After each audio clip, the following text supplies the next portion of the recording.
Let's go back to November 2004 and talk about this guy. This is Chris.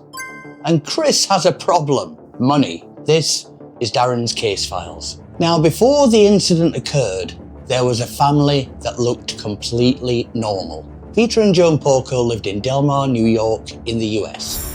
Peter worked as a court clerk. Joan was a speech pathologist.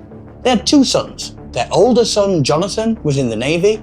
Their younger son, Christopher, was away at university. But behind the scenes, there were problems. According to prosecutors, Chris had financial troubles and had allegedly used his father's name on loans and other financial documents. And Peter had recently discovered what was happening. Emails between father and son became increasingly tense. The pressure was building. Chris feared he might be exposed, but nobody yet knew that the family was only days away from tragedy. In the early hours of November 15th, 2004, someone entered their house. The house's alarm system had been disabled. The phone line had been cut. And inside the house, the attacker used a family axe from the garage. Peter and Joan were attacked while asleep.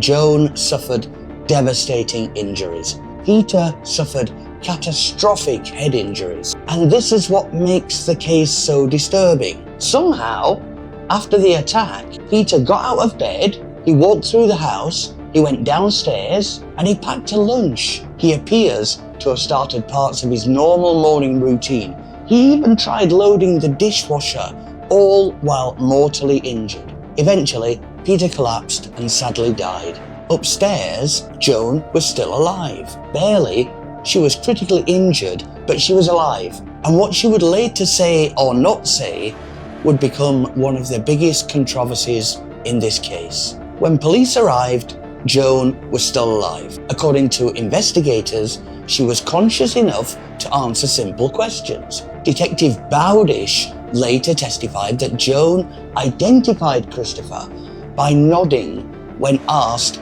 who had attacked her. But years later, Joan said she had no memory of that. Even more remarkably, she publicly supported Chris. She did not believe her son was responsible, and that created a painful contradiction. Police said she identified him. Joan said she didn't remember, and the jury would eventually have to decide which version they believed. And this is the part that people struggle to understand. How could Peter still be moving after such catastrophic head trauma? Medical experts explain that in rare cases of severe trauma, a person can continue performing deeply learned routines for a short period of time anyway. Not because they fully understand what's happening, but because habit takes over. That may explain why Peter continued trying to follow an ordinary morning routine after the attack. And that routine would become evidence. Then investigators started following a color, yellow. Chris owned a distinctive yellow Jeep Wrangler. University campus cameras showed a similar vehicle leaving the university during the night at about 10 p.m.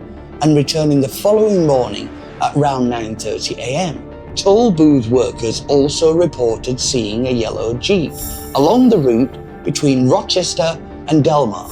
A neighbor reported seeing a yellow Jeep near the Porco home. Prosecutors argued the timeline fit perfectly. Christopher denied involvement, of course he did, but investigators believe the Jeep helped place him on the road during the hours of the attack. But was he driving it? The evidence was powerful, but it wasn't perfect. Prosecutors pointed to the motive, the financial problems, the alleged identification, and the yellow Jeep timeline. The defense argued that the case was circumstantial. There was no confession, no eyewitnesses. Was he driving the Jeep? And Joan herself supported Christopher.